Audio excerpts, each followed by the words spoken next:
तो ठीक है, आज अपन स्टार्ट करते हैं वापस। पहले पुराने लेक्चर की बात कर लेते हैं, क्या क्या पढ़ा था अपन ने। सबसे पहले जो बात है ना वो है क्या, प्रॉपर्टीज ऑफ कंडक्टर। तो बताओ बच्चों, कंडक्टर की प्रॉपर्टीज अपन ने क्या क्या पढ़ी थी।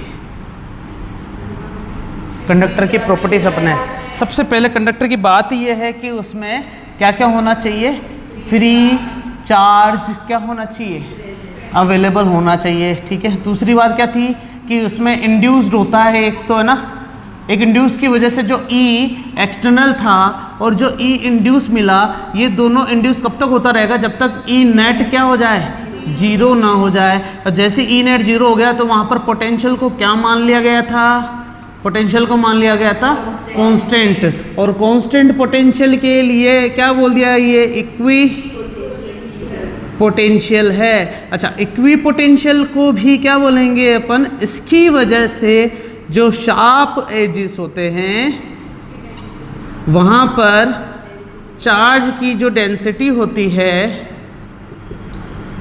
वो क्या होती है बच्चों, ज़्यादा होती है। ओके, ये बहुत अच्छी बात है, चार्ज डेंसिटी ज़्यादा होती है। इसके बारे में अपने बात भी करी थी कि प्रेशर से एक फॉर्मूला निकाला था, है ना, और प्रेशर एनर्जी का फॉर्मूला कुछ ऐसे निकला था, पी स्क्वायर बराबर sigma square upon 2 epsilon not, याद आ रहा है। तो ये सिग्मा स्क्वायर ही बताता है कि जितनी ज़्यादा चार्ज डेंसिटी होगी उधर ज़्यादा प्रेशर होगा, तो चार्ज डेंसिटी पर प्रेशर भी ज़्यादा होता। आखिरी प्रॉपर्टी ये मान लो तो, ठीक है बच्चों। तो ये अपने आखिरी लेक्चर में करा था। तो इसमें इंपॉर्टेंट चीज़ें क्या क्या है। सबसे पहले इन सब में जो छुपी हुई बात है ना वो क्या है, मैं बता देता हूँ कि जो कंडक्टर होता है उसमें जो चार्ज होता है वो कहाँ चला जाता है, सरकमफ्रेंस। सही बात है कि नहीं है। अब सरकमफ्रेंस क्या होता है ये तो पता है ना अपन को, बिल्कुल चारों दिशाओं में बराबर फैल जाता है। चलेगा बच्चों, आगे चल सकते हैं अपन। ठीक है, तो आज की कहानी स्टार्ट करते हैं। आज की कहानी में तुम्हें बता देता हूँ कि, पहले मिटा दूँ, आज की कहानी में तुम्हें बता देता हूँ कि क्या करने वाले हैं। आज की कहानी का मतलब ये है कि अपन सबसे पहले वही है कि कंडक्टर के लिए ही काम करेंगे सारा। किसके लिए काम करेंगे, कंडक्टर, क्योंकि अपन ने मटेरियल की प्रॉपर्टी पढ़ी थी, कंडक्टर, इंसुलेटर और किसकी बात करी अपन ने, सेमीकंडक्टर। तो इसमें अपन ने प्रॉपर्टी किसकी पढ़ी, कंडक्टर की। तो कंडक्टर की सारी बातें कर लेंगे खत्म एंड तक। फिर अपन बात करेंगे इंसुलेटर की, तो इंसुलेटर की सारी बातें खत्म कर लेंगे। फिर बात आती है सेमीकंडक्टर की। तो सेमीकंडक्टर के लिए मैं बता दूं, अपन ने एक टॉपिक पढ़ा था बच्चों, डाई इलेक्ट्रिक कॉन्स्टेंट, ठीक है ना, एप्सिलॉन आर, रिलेटिव परमिटिविटी, ऐसा कुछ बोला जाता था इसको, है ना। तो ये जो भी चीज़ थी ये सारी पुरानी चीज़ें हैं, ये सेमीकंडक्टर में भी काम आएगी और डाइलेक्ट्रिक कांस्टेंट उतना ही पार्ट था। इसलिए अपन क्या करेंगे, इस पूरे सेशन में इलेक्ट्रोस्टैटिक के अंदर केवल इंसुलेटर और कंडक्टर की बात करेंगे। सेमीकंडक्टर के लिए अपने आप में एक नया सा चैप्टर बना हुआ है। तो अपन सेमीकंडक्टर नाम से ही है ना उसका, सेमीकंडक्टर नाम है उसका। तो अपन सेमीकंडक्टर के लिए अलग से यहाँ पर कुछ नहीं पढ़ेंगे, कंडक्टर और इंसुलेटर को पढ़ के खत्म करेंगे। जब सेमीकंडक्टर की बात आएगी तो अपन उसको किस में पढ़ेंगे, सेमीकंडक्टर वाले सेशन में, मॉडर्न फिजिक्स के अंदर पूरा। डाइलेक्ट्रिक वाला अपन इलेक्ट्रोस्टैटिक के छोटे से एरिया में पढ़ चुके हैं। मैं बताता हूँ क्या है। डाइलेक्ट्रिक को अपन फिर से पढ़ेंगे थोड़ा और, पता है क्यों, कैपेसिटेंस में पढ़ने जाएंगे ना, तो कैपेसिटेंस के अंदर डाइलेक्ट्रिक नाम की चीज़ भी आएगी ना। तो डाइलेक्ट्रिक अपन पहले भी पढ़ चुके हैं, वापस उसको लेके आएंगे, फिर वापस डाइलेक्ट्रिक को सेमीकंडक्टर में कंसीडर करेंगे। इसका मतलब डाइलेक्ट्रिक नाम की जो चीज़ है ना बहुत इंपॉर्टेंट है। इसे कहते हैं विद्युत अपघट्य, क्योंकि डाइलेक्ट्रिक का मतलब ये होता है कि वो लिक्विड, ऐसा लिक्विड जिसकी वजह से चार्ज फ्लो होने लग जाता है, करंट फ्लो होने लग जाता है। इसको मतलब अगर कोई नॉन मेटल या मतलब कोई इंसुलेटर है, उस इंसुलेटर को मुझे कंडक्टर बनाना है तो क्या करूँगा, उसको एक ऐसे लिक्विड में रख दूंगा जिसमें चार्ज फ्लो हो रहा है, तो क्या वो इंसुलेटर एक तरीके से कंडक्टर का बिहेव कर रहा है क्या। ऐसे सिंपल सा एग्जांपल दे रहा हूँ। तो अपन समझ सकते हैं कि हाँ, सेमीकंडक्टर के लिए अलग से जो चैप्टर है हम उसमें ज़्यादा बड़ी चर्चा करेंगे, यहाँ पर कोई चर्चा नहीं करेंगे। इसलिए किसकी बात करेंगे अपन सबसे पहले यहाँ पर, कंडक्टर की। अब कंडक्टर भी मैं सीधा साधा यहाँ पर एक एग्जाम्पल लेता हूँ, किसका बच्चों, सपेरा का। अब सपेरा भी बच्चों दो प्रकार के लेता हूँ। कौन कौन से, एक मैंने लिया है होलो स्फेयर, है ना, और दूसरा मैंने क्या लिया बच्चों, सॉलिड स्फेयर। मैं बता देता हूँ बच्चों क्या है कि जैसे ही कंडक्टर, इंसुलेटर और इनके डेरिवेशन स्टार्ट होते हैं ना, तो सबसे पहले ऐसी electric field due to a point charge, electric field due to a thin wire या thick wire, electric field due to a sphere, electric field due to a conducting sphere, electric field due to a conducting plate, non conducting plate है फलाना ढीम का, ऐसी derivation चलते रहते हैं। पता क्या है ये किताबों में अपने सहूलियत से किताब में अरेंज करके रख दिए बस कि ये ऐसे पढ़ना है, ठीक है।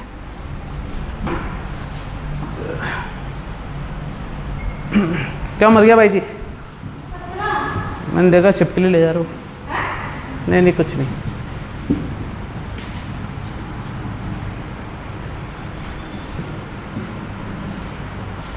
ठीक है, तो होलो स्फेयर और सॉलिड स्फेयर की जो मैं बात कर रहा हूँ पहले, तो तुम्हारी बुक में देखोगे ना मैनर, तो उसका मैनर अलग रहेगा, सीक्वेंस अलग रहेगा।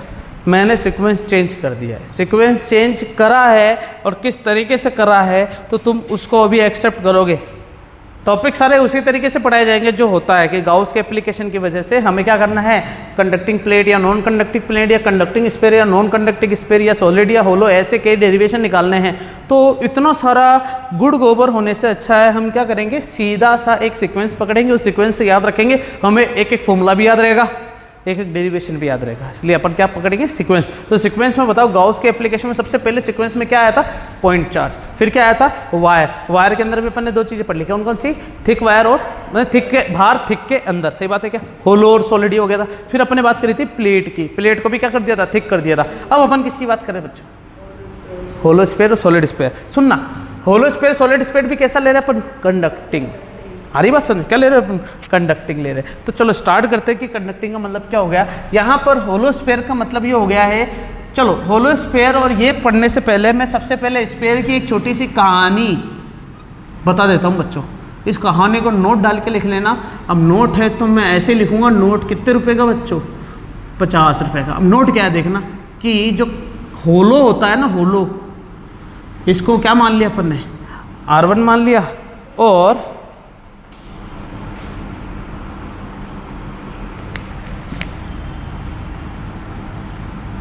इसको क्या मान लिया अपन ने, R2 मान लिया। ठीक है ना, तो होलो का मतलब हो गया कि केवल और केवल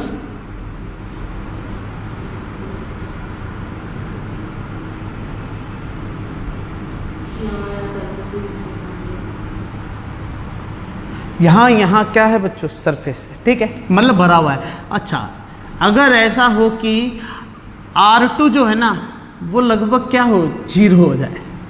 R2 लगभग 0 का मतलब समझते हो, ये, और R2 0 हो जाए लगभग, इसका मतलब क्या हो गया, इसे अपन क्या बोलेंगे, शेल। समझ में आ रही चीज, स्फेरिकल शेल। सुनना, होलो का मतलब ही क्या हो गया कि खोखला गोले की बात हो रही है। किसकी बात हो रही है, खोखला गोला।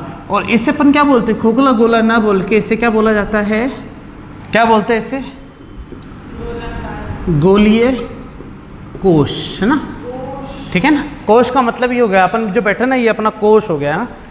तुमने देखा हो कोषाध्यक्ष, ऐसा कुछ वर्ड होते हैं नेतागिरी में, है ना।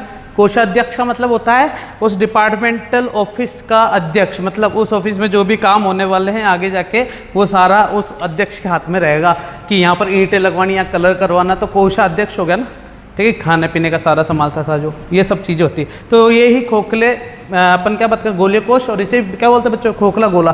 खोखला गोला कब बोलेंगे, जब कोई ना कोई विड्थ होगी। और गोलीय कोश या स्फेरिकल शेप कब बोलेंगे, जब इसकी विड्थ कम हो, थिन हो। एग्जाम्पल अंडा। होलो तो दोनों ही है, होलो तो दोनों ही है, इसमें और इसमें क्या डिफरेंस है, ये थोड़ा मोटा है, जैसे कि मान लो रबड़ की बॉल आती है ना, अंदर से थोड़ी मोटी होती है, लेकिन प्लास्टिक की बॉल क्या होती है, ये। तो ये दोनों में एग्जाम्पल हो गया। तो इन दोनों का डेरिवेशन अलग बात होती है बच्चों, याद रखना ये चीज़। तो अपन आगे चल सकते हैं बच्चों। तो होलो और सॉलिड में अपन ये 50 रुपये का नोट डाल लेना कि ऐसी कोई बात होती है। आगे चलते हैं अपन,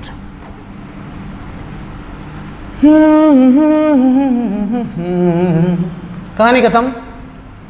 अब होलो और स्फेरिकल जो है इसमें भी दो टाइप बांट दिए अपन ने, ना। कौन कौन से, क्योंकि अपन कंडक्टर पढ़ रहे हैं तो कंडक्टर होते क्या है पहले इसकी भी तो बात कर लेते हैं। तो होलो स्फेयर कंडक्टर हो या सॉलिड स्फेयर क्या हो, कंडक्टर हो, या फिर अब मैं बात करता हूँ होलो स्फेयर। कंडक्टर की खास बात क्या होती थी बताओ बच्चों, छोड़ो सब कुछ छोड़ दो, खास बात कंडक्टर की मुझे पता है, लेकिन अगर मैं सिर्फ कंडक्टर की बात करूंगा तो चार्ज हमेशा किनारों पर होंगे, ये बोलेंगे अपन। प्रॉपर्टीज तो मैं आ गई समझ में, लेकिन हम क्या बोलेंगे कि चार्ज इस पर क्या होते हैं बच्चों, किनारों पर होते हैं। किनारों का मतलब समझते हो ना। पहले मैं सबके लिए स्फेयर बना दूं, ये मान लो क्या है, इन सबके लिए क्या है, स्फेयर है। ठीक है, अब सॉलिड के लिए तो खास बात क्या हो गई है कि अंदर से भी क्या है, ये फिल करा हुआ है, सही बात है कि नहीं है? ओके, और ये भी भरा हुआ होगा क्या? सॉलिड है ना दोनों, ठीक है। तो क्या अपन आगे चल सकते हैं क्या बच्चों? बिल्कुल चल सकते हैं। कंडक्टर की बात करो तो इसमें चार्ज कहाँ पर होगा? किनारों पर। क्या मेरी बात समझ में है क्या? पक्का बच्चों? और इसमें चार्ज कहाँ पर होगा? किनारों पर होगा, क्योंकि दोनों क्या है? कंडक्टर है। गुड। इसी प्रकार इसमें चार्ज कहाँ पर होगा बताओ? ठीक है, अब ये क्या है पहले ही सोचो, होलो है। होलो है तो अंदर क्या कोई चीज़ बची हुई है क्या? तो इसका मतलब चार्ज कहाँ पर होगा? इसमें भी बीच में तो होगा ही नहीं, क्योंकि अंदर कुछ चीज़ ही नहीं, तो चार्ज किस पर रहेगा? चार्ज होने के लिए मटेरियल का भी तो होना जरूरी है। जब अंदर मटेरियल ही नहीं है तो चार्ज कैसे होगा? सोचो, इसका मतलब इसमें भी चार्ज कहाँ पर होगा? अरे समझा क्या रे?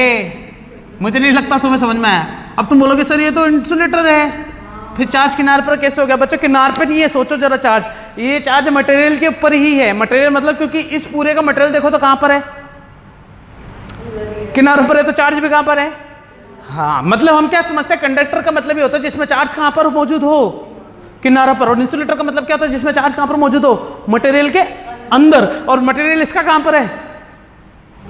किनारों पे ही है, तो इसलिए चार्ज भी क्या बिल्कुल सही जगह पर है या नहीं है? अरे दिमाग लगाया नहीं लगा। और इसमें बताओ अब चार्ज कहाँ पर होगा? बाहर कैसे होगा यार?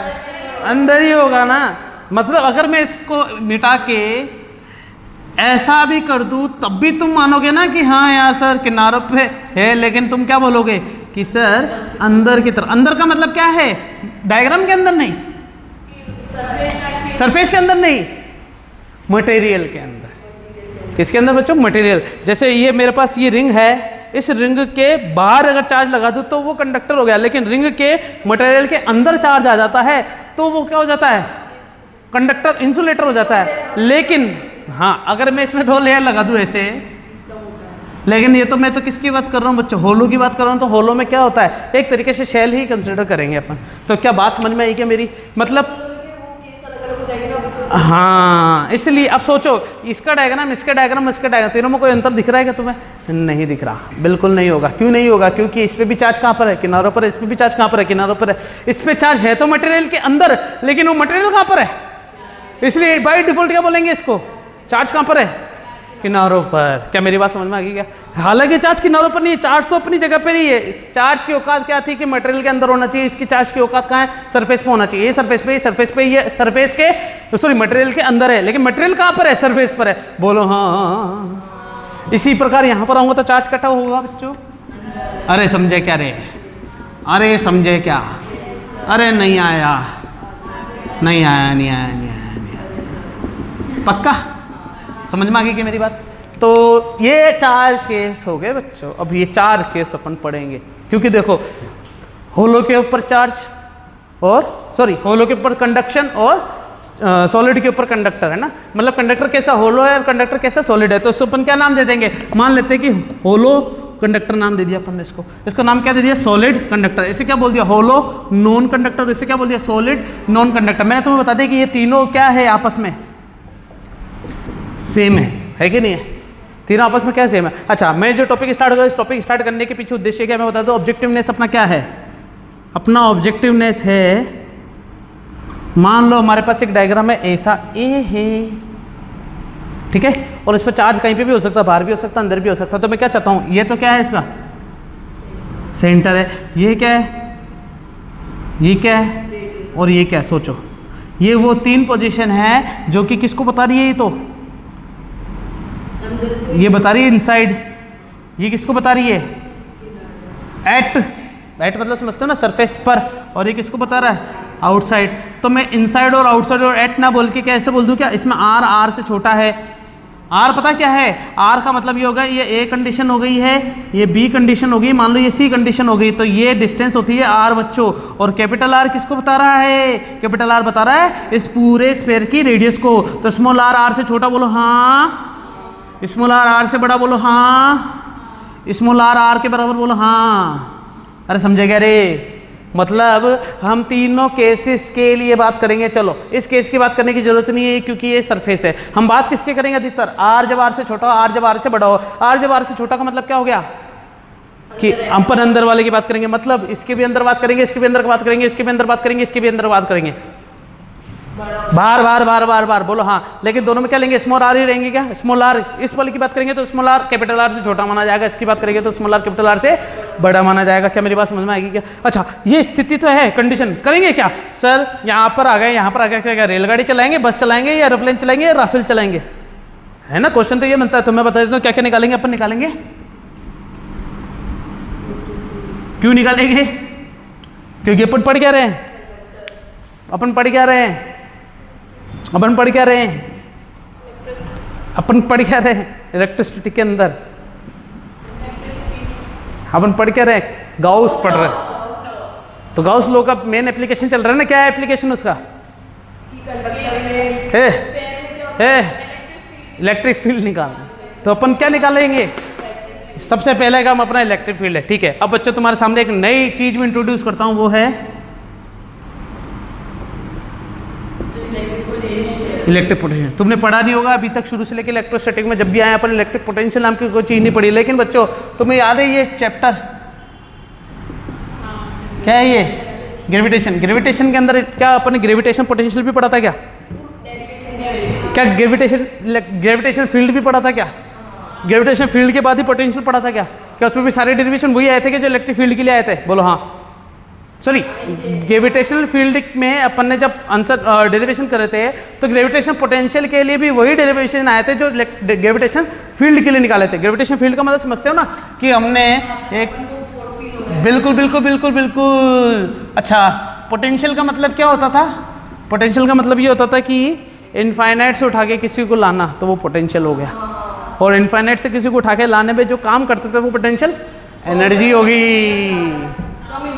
ग्रेविटेशन फील्ड के ऑपोजिट डायरेक्शन में किसी भी मास को लेके आने में जो वर्क डन किया जाता था उसे अपन बोलते थे ग्रेविटेशनल पोटेंशियल एनर्जी। और किसी चार्ज को केवल लेके आ रहे हैं तो उसे बोलते हैं ग्रेविटेशन पोटेंशियल। और किस में लेके आ रहे हैं, फील्ड में। इसलिए सब सीक्वेंस क्या था, पहले फील्ड पढ़ते थे, फिर पोटेंशियल, फिर पोटेंशियल एनर्जी।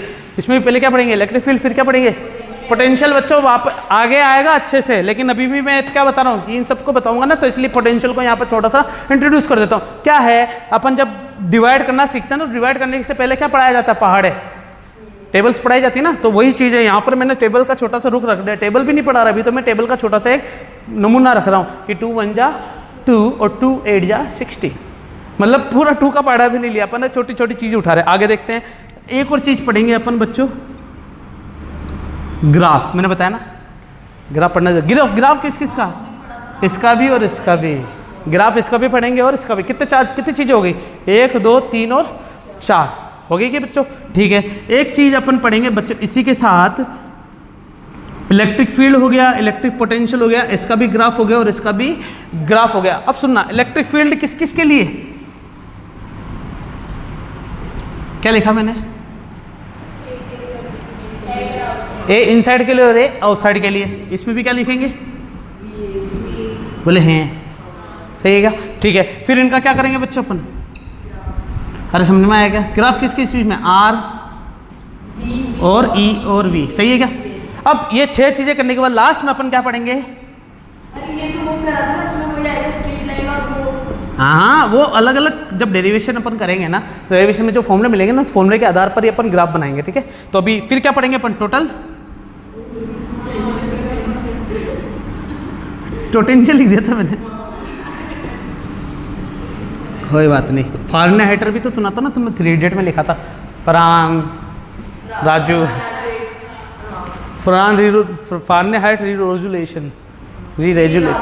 रीरेजुलेशन, ठीक है। तो टोटल पोटेंशियल एनर्जी को किससे रिप्रेजेंट करेंगे अपन, यूटी से, सही है कि मेरी बात समझ में आई क्या।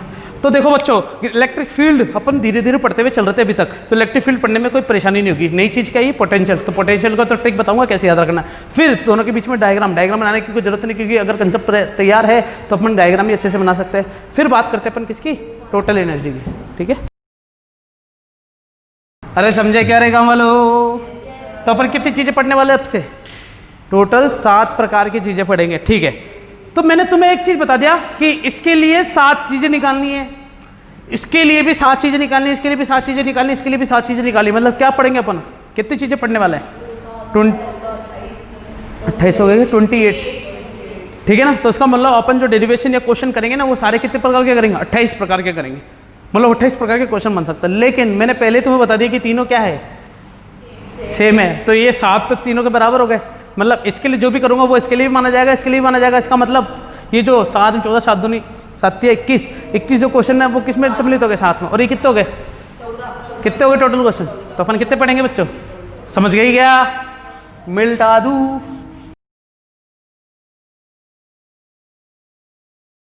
इलेक्ट्रिक फील्ड ड्यू टू, किसकी वजह से निकाल रहे हैं इलेक्ट्रिक फील्ड अपन, होलो कंडक्टर है ना, सॉलिड कंडक्टर और होलो नॉन कंडक्टर, क्या तीनों एक ही प्रकार के थे क्या। तो इसका मतलब जो भी डेरिवेशन करेंगे वो किसके हिसाब से करेंगे अपन, इसके लिए। तो होलो कंडक्टर, सॉलिड कंडक्टर यही है। कंडक्टर कुछ भी लो तो डायग्राम सब में कैसा बनेगा बच्चों, यही बनेगा। चार्ज इसमें सब में कहाँ पर होगा बच्चों, बोले हैं, समझे गए रे बच्चों। फिर यहाँ से लेके यहाँ तक ये क्या है बच्चों, ये कैपिटल आर हो गए है ना।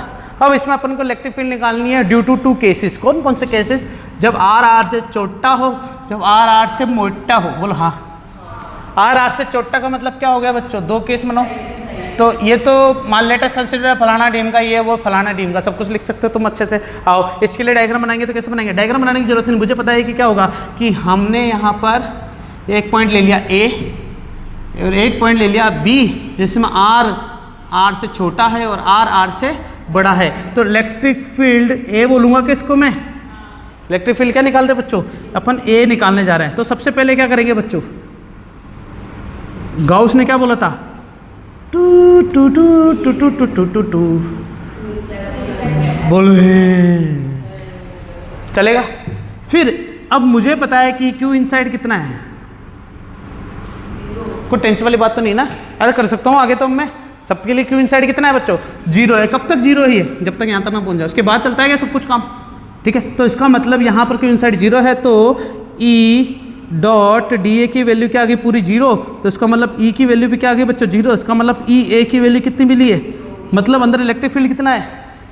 और जहाँ पर नेट इलेक्ट्रिक फील्ड 0 हो जाता है तो वहाँ पोटेंशियल कितना हो जाता है, पोटेंशियल कितना हो जाता है, पोटेंशियल क्या हो जाता है बच्चों, कांस्टेंट हो जाता है। पोटेंशियल क्या हो जाता है बच्चों, कांस्टेंट हो जाता है। और वो पोटेंशियल किसके बराबर होगा, ये निकालना बहुत जरूरी है क्या, पोटेंशियल निकालना जरूरी है। चलो देखते हैं। तो बच्चों यहाँ पर अब मैं तुम्हें कहानी जो बताऊंगा वो यहाँ लिखूंगा बच्चों, नोट डाल के छोटा सा प्यारा सा, कि ऊपर तो आएगा लोगो और नीचे क्या आएगा बच्चों, पोटेंशियल। चलो पोटेंशियल की बात करते हैं। तो पोटेंशियल को करने से पहले सीधी सीधी एक बात बताया, तो ई का पता है बच्चों, न्यूटन पर कूलम बोलते थे, और इसी की एक और यूनिट होती है वोल्ट पर मीटर। तो मुझे यहाँ से निकालना है क्या, वोल्टेज। पोटेंशियल का मतलब क्या निकालना, वोल्टेज तो निकालना है, मतलब ई इंटू क्या निकालना, मीटर, मतलब के क्यू। अगर तुम यूनिट की होमोजेनिटी के हिसाब से सोचो तो क्या के क्यू बाई आर होगा क्या। यहाँ पर आर किसको बताता है, सेंटर से डिस्टेंस को बताता, अरे हाँ कि ना। इसका मतलब कैपिटल आर कब होगा, जब इधर हो जाएगा, बोले है। स्मॉल आर कब, जब इधर, और कैपिटल और स्मॉल आर कब इधर, जब इधर। मतलब स्मॉल आर इसमें भी हो सकता है, इसमें भी हो सकता है, लेकिन कैपिटल आर कहाँ पर आएगा, इधर आएगा। अच्छा सोचो, मैंने तुम्हें बताया कि यहाँ पर पोटेंशियल क्या है बच्चों, कांस्टेंट है। पोटेंशियल का कांस्टेंट होने का मतलब क्या हो गया, मतलब मैंने क्या बोला कि पोटेंशियल क्या है, कांस्टेंट है। अब मुझे बताओ क्या पोटेंशियल 0 है क्या, नहीं है। पोटेंशियल क्या है, कांस्टेंट है। 0 क्या है, इलेक्ट्रिक फील्ड है बच्चों। इलेक्ट्रिक फील्ड 0 लेकिन पोटेंशियल कांस्टेंट है। इसका मतलब P जो है, सॉरी V जो है एट A, इस A पॉइंट पर वो किसके बराबर होगा। जैसे मैंने क्या निकाला, EA निकाला 0 है, तो VA कितना होगा, VA जो यहाँ पर होगा वो क्या वही अंदर होगा क्या। देखो अंदर तो क्या जाओगे नहीं, अंदर जाने से पहले तुम्हें कहाँ पर आना पड़ेगा, यहाँ पर। यहाँ पर आने के लिए यहाँ पर इलेक्ट्रिक पोटेंशियल कितना होगा, के क्यू बाई कैपिटल आर होगा क्या, नहीं होगा, बोलो। फॉर्मूला क्या है, K Q by R. Small R की जगह क्या लिखा मैंने, क्यू, क्योंकि इस पॉइंट पर है, इस पॉइंट पर ये है। अंदर जाते जाओ तो बताओ पोटेंशियल कितना होगा। ये तो मैंने किसकी बात करी, वी। ये मैंने बात करी सरफेस की, बोलो हाँ, सरफेस की बात करी। अब मैं चल गया वी ए पर, तो बताओ फॉर्मूला क्या होगा, नीचे क्या आएगा, कैपिटल आएगा या नहीं आएगा,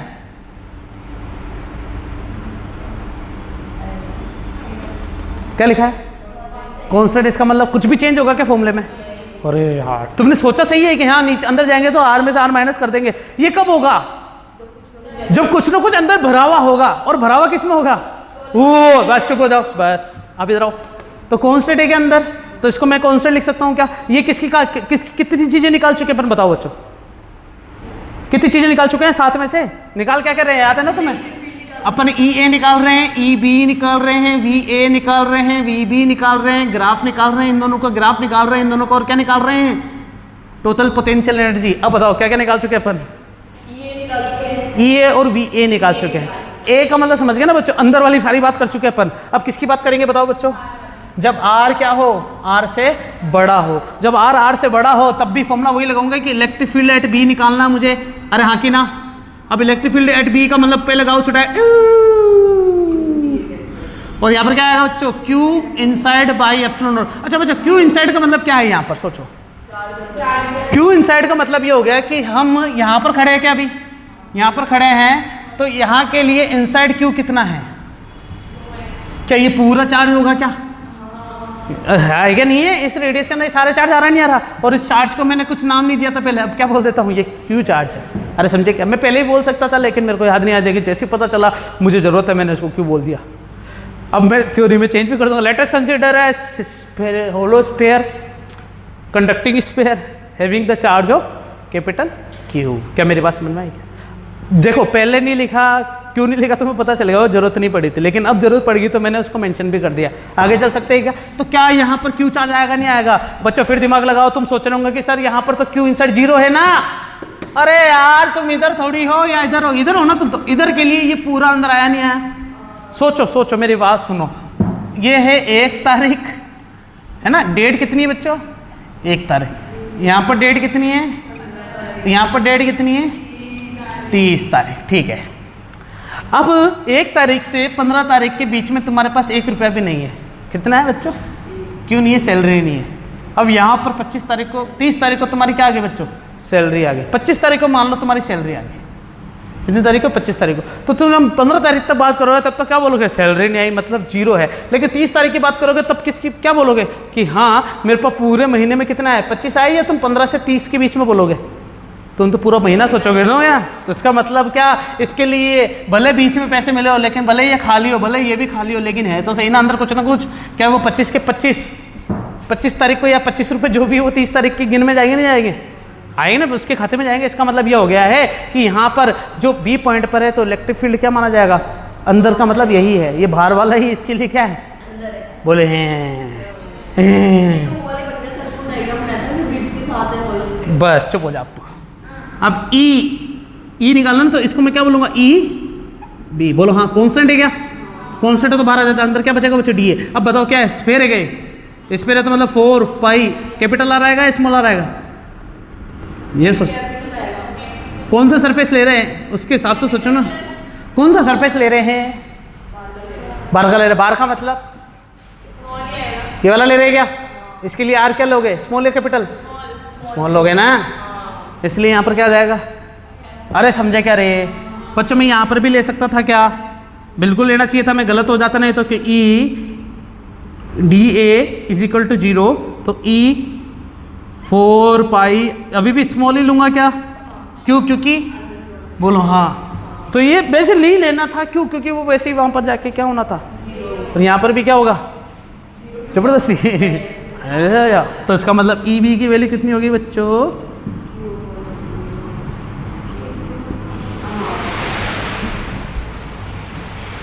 कैसे हुई? हाँ बच्चों, क्या पॉइंट चार्ज के लिए भी यही निकला था क्या? ई क्या पॉइंट चार्ज पे गॉसियन सरफेस अपन ने स्फीयर माना था क्या? क्या स्फीयर के लिए भी यही मिलेगा क्या? अरे क्या बिल्कुल सबसे सही है क्या? कंसेप्ट समझ में आ रहा है क्या? उतारो वीडियो पॉज करके।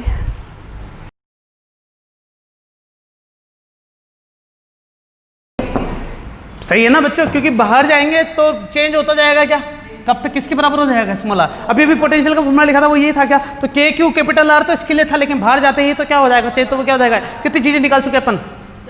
अब के डायग्राम बना लेंगे सबका। ये आर को बताएगा और ये ई आर। बच्चों एक चीज बताऊं मैं तुम्हें, डायग्राम के अंदर अपन जब ऐसा लिखते हैं ना, ये इसका मतलब क्या होता है तुम्हारे हिसाब से? सोचो, ई आर और वी आर। इसका मतलब ये होता है कि इस टाइप पे या इस एक्सिस पे जो भी ये फंक्शन है ना v का, पोटेंशियल का या e का, इलेक्ट्रिक फील्ड का, ये किस पे डिपेंड कर रहा है? इसलिए अगर x पे डिपेंड करता तो, क्योंकि तुम्हें याद है फंक्शन लिखते हैं f ऑफ x, इसका मतलब x का फंक्शन, अपन लिखते हैं f ऑफ t, अपन लिखते हैं साइन थीटा, याद है? तो मतलब साइन किसका फंक्शन है? इसी प्रकार इलेक्ट्रिक फील्ड फंक्शन का मतलब हो गया कि थीटा जैसे जैसे चेंज होगा वैसे वैसे साइन भी चेंज होगा, t जैसे जैसे चेंज होगा, x जैसे जैसे चेंज, ठीक है? इसी प्रकार r जैसे जैसे चेंज होगा वैसे वैसे v भी क्या हो रहा है? क्या e में भी यही है? क्या r जैसे जैसे चेंज और e भी ऐसे चेंज है? इसका मतलब e पर आओ, सबसे पहले e अंदर पे बात करते हैं, तो e अंदर कितना है? 0। और अंदर जाते जाते सतह पे भी कितना हुआ? कब तक 0 रहेगा? जब तक यहाँ पर आना है। इसका मतलब e के लिए बात करूँ तो यहाँ पर r बराबर r तक के लिए e का कोई डायग्राम होगा क्या? होगा ना बच्चों? नीचे से एक लाइन आ जाएगी बस, समझ लो? e बराबर 0 यही है क्या? अरे समझे? फिर किसकी बात करेंगे अपन? ई बी पर आंसर क्या मिला बच्चों? ये मिला क्या? अब सोचो कि ई बी बराबर के क्यू बाई आर स्क्वायर है, ई बी, तो इन दोनों में क्या है? ये दोनों कांस्टेंट है क्या? तो क्या E B inversely proportional of R square हो गया क्या? अरे क्या डायग्राम यहाँ से ऊपर से स्टार्ट होगा क्या?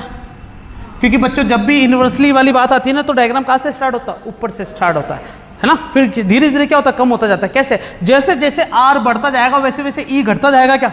मतलब आर धीरे धीरे यहाँ पर क्या हो रहा है? बढ़ रहा है क्या? इंक्रीज हो रहा है क्या? और ई क्या हो रहा है? धीरे धीरे, अरे समझे क्या? और यहाँ पर ई की वैल्यू कितनी बच्चों? अरे समझे क्या? ये डायग्राम, तो इसका डायग्राम होता है ऐसा। तो इसलिए मैं इसको थोड़ा सा ये लिख देता हूँ बच्चों को, टेंशन वाली बात नहीं है। अंदर कुछ भी नहीं बनाओगे। इधर आओ बच्चों, वी के लिए डायग्राम बताओ। वी अंदर क्या था? कांस्टेंट था। अरे यार तुम भूल क्यों रहे हो? वी अंदर क्या था? कैसे? यहाँ पर भी वही है जो भी यहाँ पर है। इसका मतलब कांस्टेंट का डायग्राम क्या ऐसे बनता है क्या? v इज इक्वल टू के क्यू बाई आर, बोलो हाँ। और जैसे ही अपन यहाँ पर पहुंचे तो b पर कितना हो गया था potential? K Q by small R. Small R मतलब ये दोनों कांस्टेंट है तो v b inversely proportional of r। कैसे बनेगा डायग्राम? तो इसमें e inversely proportional of r और इसमें क्या है बच्चों? r square. इन दोनों डायग्राम में डिफरेंस समझ में आ गया क्या है? बिल्कुल, ये दोनों हो गए ग्राफ। ये दो बन गए क्या बच्चों? हमारे लिए ग्राफ बन गए। क्या कहानी सारी समझ में है क्या? अरे घुस गया के दिमाग में अच्छे से। तो बच्चों अपने किस किस की बात कर ली? एक और दो, मतलब 1 2 3 4 5 6। अब आखिरी चीज क्या है? ये टोटल पोटेंशियल एनर्जी की बात करेंगे अपन। किसकी बात करेंगे बच्चों? Total potential energy. बच्चों पोटेंशियल एनर्जी के लिए खास बात, ग्रेविटेशनल पोटेंशियल एनर्जी की डेफिनेशन पता है क्या तुम्हें? ग्रेविटेशनल पोटेंशियल एनर्जी की डेफिनेशन क्या थी? कि इनफाइनाइट से किसी भी मास को ग्रेविटेशनल फील्ड के ऑपोजिट डायरेक्शन में लाने में जो वर्क डन किया जाता था वही क्या होता था? अच्छा अब सोचो टोटल पे, अरे हाँ, अरे यार सुनो मैं बताता हूँ तुम्हें क्या है। ग्रेविटी और ग्रेविटेशन फील्ड एक दूसरे को अट्रैक्ट करते हैं। तो मैं ये जो बोल रहा हूँ ना ऑपोजिट डायरेक्शन में, तो चलो ये गलत बोल रहा हूँ, ठीक है, क्योंकि दोनों हमेशा एक दूसरे को अट्रैक्ट करते हैं, लेकिन चार्ज अट्रैक्ट भी करते हैं। और तो इसका मतलब क्या पता मुझे ऑपोजिट डायरेक्शन में लाना पड़ जाए, तो इसलिए मैं यहाँ पर ऑपोजिट डायरेक्शन को मेंशन भी कर रहा हूँ, ठीक है, चलेगा, कोई बड़ी बात तो नहीं ना। पोटेंशियल एनर्जी के लिए क्या बोला मैंने? इनफाइनाइट से किसी मास को लेके आना है। अब यहाँ पर इनफाइनाइट से क्या लेके आएंगे अपन? ओहो अच्छा बच्चों, इनफाइनाइट पे चार्ज लेके आ रहे हैं। इनफाइनाइट पे चार्ज को पहले पहुंचाना भी तो पड़ेगा। अरे सोचो, इनफाइनाइट पे चार्ज अपन लेके आ रहे हैं, इनफाइनाइट पे पहले चार्ज को पहुंचाना तो पड़ेगा। तो मैंने क्या करा इसके बच्चों, क्या लिखा मैंने? ये टोटे टोटे, मतलब क्या कर देंगे? इसके टुकड़े टुकड़े कर देंगे अपन। और जैसे इसके टोटे टोटे करे, किसके टोटे टोटे करे? चार्ज के, क्योंकि मटेरियल तो क्या है ही नहीं इसके अंदर, मटेरियल तो कहाँ किनारों पे रहना, तो इसका चूड़ियाँ तोड़ दी जैसे एक तरीके से। जिस चूड़ियों पे क्या था? डायमंड जो लगे ना, वो क्या है? चार्ज। बोलो हाँ, समझ में नहीं आया? ठीक है, तो इसका मतलब जो चूड़ियाँ थी मैंने टोटे टोटे करके तोड़ दिया और उन सबको कहाँ फेंक दिया? इनफाइनाइट पे। फिर सबको ढूंढना, मम्मी ने बोला कहाँ फेंकी मेरी चूड़ियाँ? जा लेके आ। तो इनफाइनाइट पे गए, तुम एक उठा के यहाँ लेके आए। बोलो हाँ। मतलब बच्चों देखो ना, डायग्राम में थोड़ा सा एक इंटरेस्टिंग सा बनाता हूँ ना, कोई बड़ा हार्ड नहीं है। क्या कंसेप्ट समझ में आ रहा है जो मैं बकवास कर रहा हूँ? कोई टेंशन वाली बात तो नहीं है ना? ये वो था जो दोनों ब्लैक मार्कर से था। क्यों चेंज कर रहा हूँ मैं?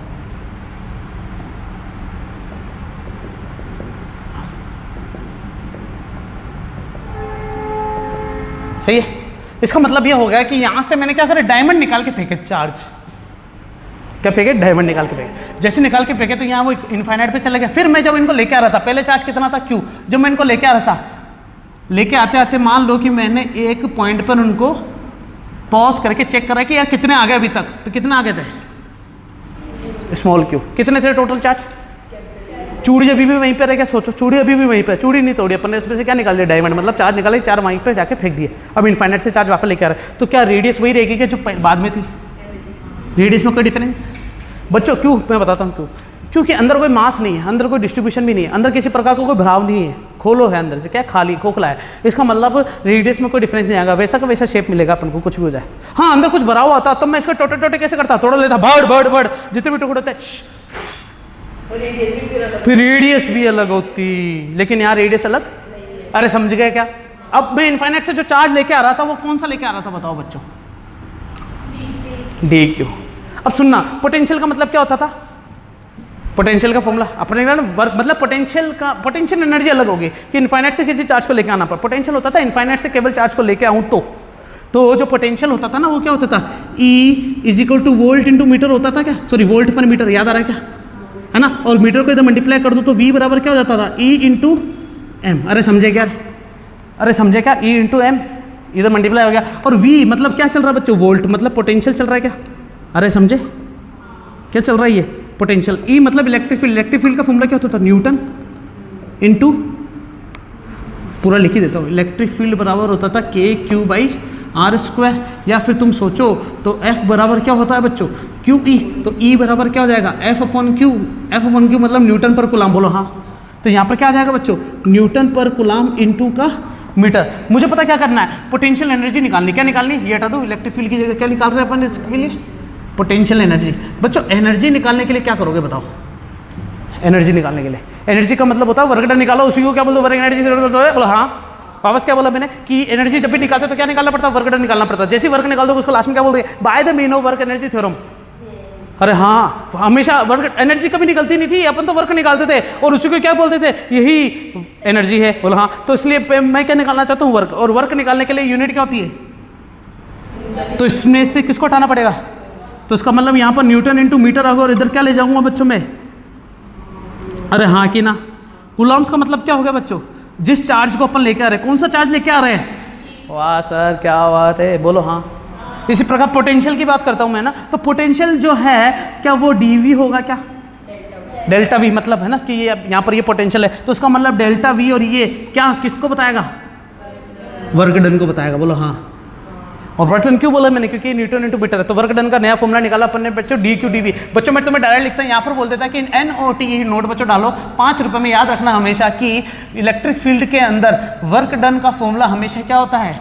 DQ/V। तो तुम मानना पड़ेगा क्योंकि सर ने बताया, सर ने ये भी बोला है कि पोटेंशियल वाला टॉपिक बाद में भी आएगा, तो पोटेंशियल एनर्जी अपन बाद में भी पढ़ेंगे, लेकिन यहाँ पर सर ने इन सभी को एक ही साथ पढ़ाने के पर्पज से पोटेंशियल को भी ले लिया, पोटेंशियल एनर्जी को भी ले लिया। तो सर जो भी चीज़ बताएंगे वो हमें रटनी पड़ेगी, तो ऐसा कुछ नहीं, मैं बताता भी जा रहा हूँ साथ साथ, रटने वाली कोई बात नहीं। हाँ, इससे भी कहीं ज़्यादा अच्छा अपन जब ये टॉपिक एक्चुअल में आएगा तब पढ़ेंगे, लेकिन अभी मेरे को ये टॉपिक पढ़ाना है तो हमें याद भी करवाना। अब याद करवाना तो याद कराने के लिए ऐसा थोड़ी अब हमें तीर छोड़ूंगा, इसलिए तीर अपन को कहाँ छोड़ना है? बिल्कुल सटीक डायरेक्शन में छोड़ना है, कभी ना कभी तो जाके लगेंगे निशाने पे। तो क्या इतना कंसेप्ट समझ में आएगा? हालांकि कंसेप्ट और भी अच्छा था इससे, लेकिन वो उसमें ज़्यादा टाइम जाता है। इसको समझाने के लिए काफ़ी है कि मुझे एक वर्क डन निकालने के लिए ये पोटेंशियल और कूलाम का जो फॉर्मूला निकला है वो कैसे होता है, तो ये फॉर्मूला अब तुम्हें रटने की जरूरत नहीं है, मैंने बता दिया कैसे हुआ। चलो आगे चलते हैं। पोटेंशियल एनर्जी क्या बोल रही है?